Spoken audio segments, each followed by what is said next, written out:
Welcome to the Rise Up Podcast, the show where we share the Thunderbird's eye view of our Yucaipa High. Each week, we sit down with students, staff, or community members to highlight the stories and celebrate the achievements from across our community that make T-Bird Nation soar. Now, get ready to rise up. Hey, thank you for joining us on this episode of the Rise Up Podcast. I'm here today with our engineering team who is doing some amazing things. So why don't we start by introducing yourself and tell us a little bit about yourself. Yeah, I'm Nick Zoba, and I'm the senior advisor here at Yucaipa High School for the Engineering Academy. I'm Leilani Mercado, and I am the leadership captain for our engineering team here at Yucaipa High School. I'm Trent Lacey. I'm the engineering lead at Yucaipa High School. Thank you guys for being here today. Appreciate it. So you guys do so many amazing things, but I wanted to sit down with you guys to talk about this collaboration that you have. There's a community in South Africa, of all places, called Lavender, and you guys are collaborating with a group of kids from South Africa to try to support this housing community. Is that correct? How did that collaboration come about? How does a group from Yucaipa, California team up with a group from South Africa? How did that all come about? Well, I mean, you can look at that as a luck thing or a God thing, depending on, your point of view. But I went on a mission trip to Africa, South Africa. And when I was out there, the person who was leading us, he was an engineer, ran a coffee plant. And he was connecting kids to stuff like orphanages and this community Lavender and a hospice unit. And so we started just talking, and I was talking about, he asked me what I did, and I talked about being the lead of the engineering academy. And of course, we're a student-led engineering academy, so they do everything. And so as I was talking about that, and he started talking about his high schoolers that were engineers, we started talking about, is there any way to kind of connect?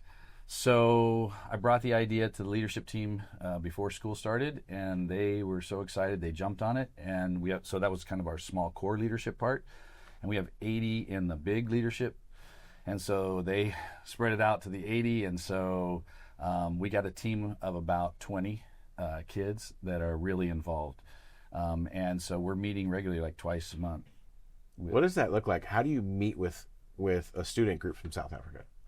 Zoom is mainly what we do. It's kind of the easiest thing to do. And like Mr. Lacey said, we do have 2 meetings a month. So on the second Monday of every month, we'll have a meeting at 7:30 because it is a large difference. So 7:30 a.m. for us here is 4:30 p.m. for them there. So that time kind of works out, and it makes it easy since we do have late start on Mondays.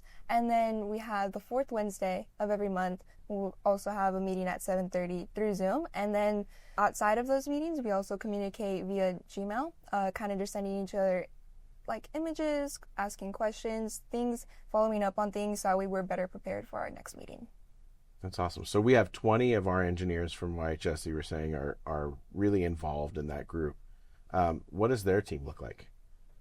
Well, they're broken into 5 categories right now. We're about to shoot it into a 6. And so, there's one team that's working on, Nick, you can talk a little bit about your team. What are they doing? Yeah, so I'm focused more on the water access for their community. So making sure that they have the tap resources that they need and that they have enough water stations, to supplement their community and fuel their families and their everyday lives. So my focus is to provide with ideas and innovative technology that kind of helps support them in that journey and in that process. So your team, so you run like a subcommittee of folks here and there that are working to provide clean water. That's right. To the community of Lavender. Yep, just to filter any incoming water that they have into their community and making sure that gets into their families and into their homes. That's awesome. What are you working on?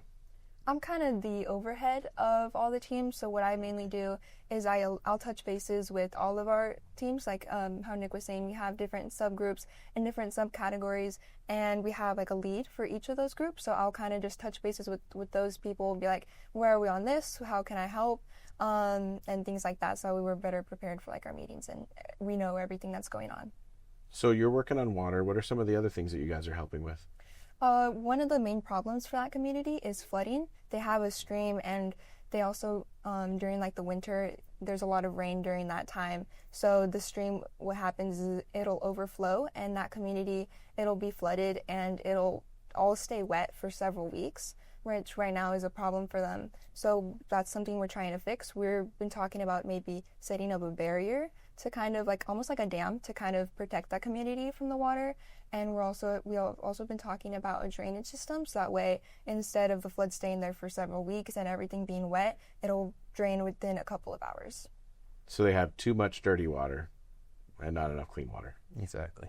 Interesting. And so are you kind of working with the drainage folks to figure out how to maybe capture some of that water, purify it, and have it be available for the community? Yeah, so through different softwares that we use here in the Engineering Academy, whether that be Fusion or Revit, we've been kind of thinking of ideas and, not only physical barriers or physical innovations and technologies, but also working with Yucaipa Valley Water District and their ideas and their experience. So it's not only just us here at the school, it's using professionals and their experience and their knowledge in order to best supplement their needs. That's awesome. Yeah. So you've got drainage and you have clean water. What else are you guys working on? Something else that we're working on is setting up both a recreation and like a community center, essentially where we can have a couple of houses where the kids can come for tutoring to kind of just bring the community together as well, celebrate birthdays, celebrate the youth, just enhance the quality of life and make life fun for them. And a part of that, what we're trying to set up is a shared community garden. So that way everyone can come and help contribute to that garden, and everyone will have food to kind of help and take home. And another part that we're kind of working on is setting up kind of like a field, a joint field where it'll be like basketball on one side and then soccer on the other. So right now we've been kind of talking about what kind of materials we'll need, what space we're gonna have. So right now we've been kind of talking about like using concrete and maybe even having like a turf area to kind of like limit and make injuries like less. Gotcha. It really sounds like the community is focused on just surviving. Like, we need a place to stay, we have a shelter. Mm-hmm. And then you guys are kind of coming in and helping with all of the other needs, that, recreation, things that they might not even be able to wrap their brain around because they're just trying to find a place to live, right? Does that seem accurate? Yeah. Yeah, originally there was only one spigot for over 700 people. So there's 110 structures. And the engineer that we've been working with has been able to create one really nice water basin that they can use, water station, and the second one they're working on, and they would like us to help them design two more and a drainage system that works the water back into the levee. And so that's one of the things. The other aspect that we also have is there's a fundraising component where we have somebody in charge of that, but that kind of filters into all. That's like a spider web that goes within all of the units of what we're doing. And then we also we're working with one of our students. They brought up the idea of working with some builders that actually build structures or homes for what Leilani is talking about. And so they actually work with communities in South America and have worked with Africa. So we're trying to connect them as well. That's awesome. So as an engineering academy member, you're looking, to become an engineer after high school and kind of work your way through that. How has this process helped you? Like, how has it changed your perception of engineering, or how has it affirmed things that you thought engineering were and now they are through working with this partnership? Yeah, I think it's, coming into engineering, you just think it's these, new, buildings and structures and civil engineering, mechanical engineering, but really it's the human side and the human aspect. So instead of being technology focused, now we're human centered. And I think that's a big thing that people don't see, that this project kind of highlighted and kind of brought out in all of us working on it. What's a moment or a story that comes to mind when you think about this thing?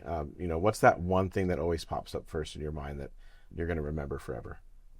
That's a good question. I think for me at least, it's mostly the access to recreation that they have. You hear different stories of kids, playing, whether it be soccer or what they call netball, which is our basketball.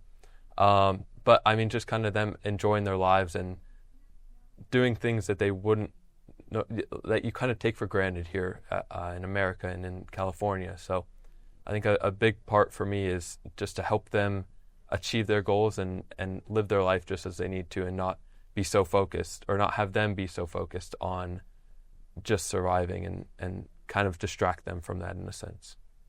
What about you, Leilani?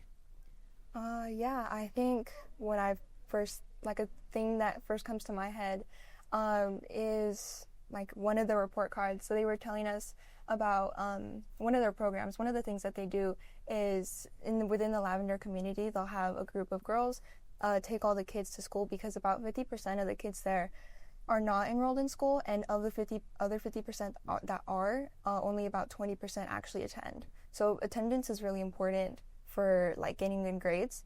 So those girls, since they have been helping like walk the kids to school, they've seen like an improvement in their grades.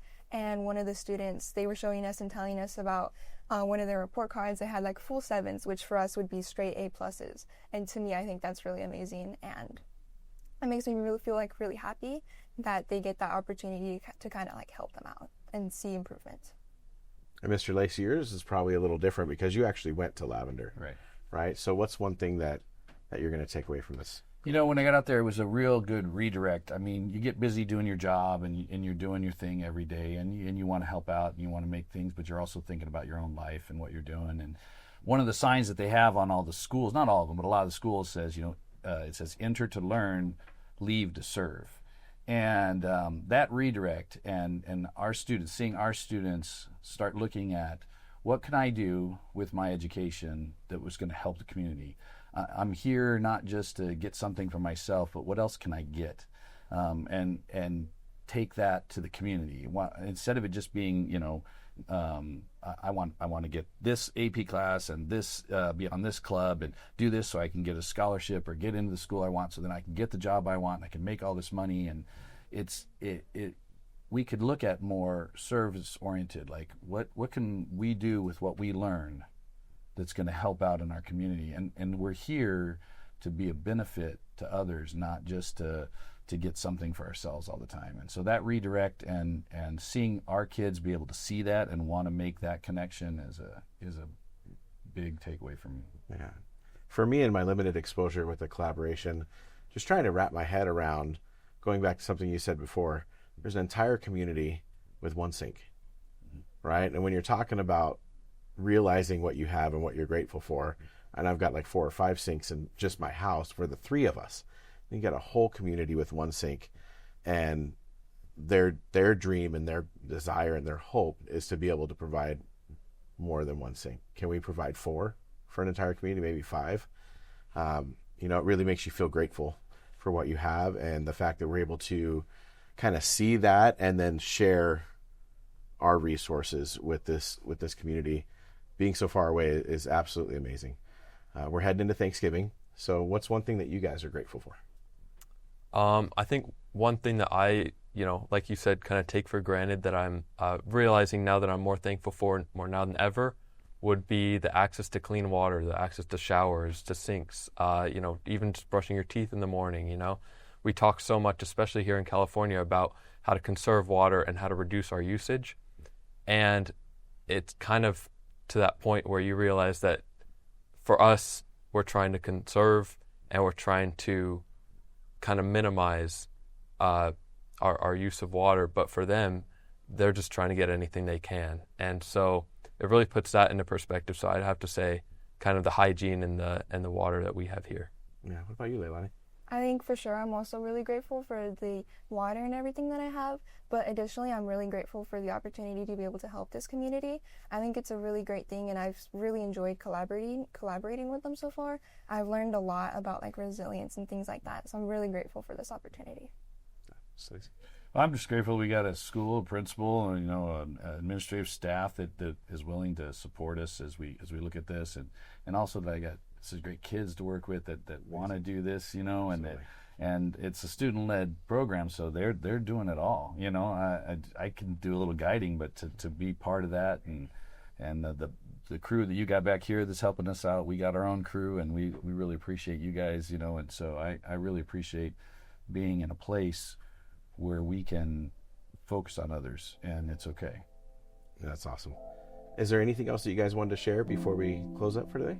So something we would just like to encourage everyone to do is to please visit our website. We have a webpage currently on our website right now, kind of just going more in detail, everything that we've been doing with the community so far, the progress that we've made, just an overview of everything and ways that you can help. So we would really appreciate if you guys can do that, and I know the team in South Africa would as well.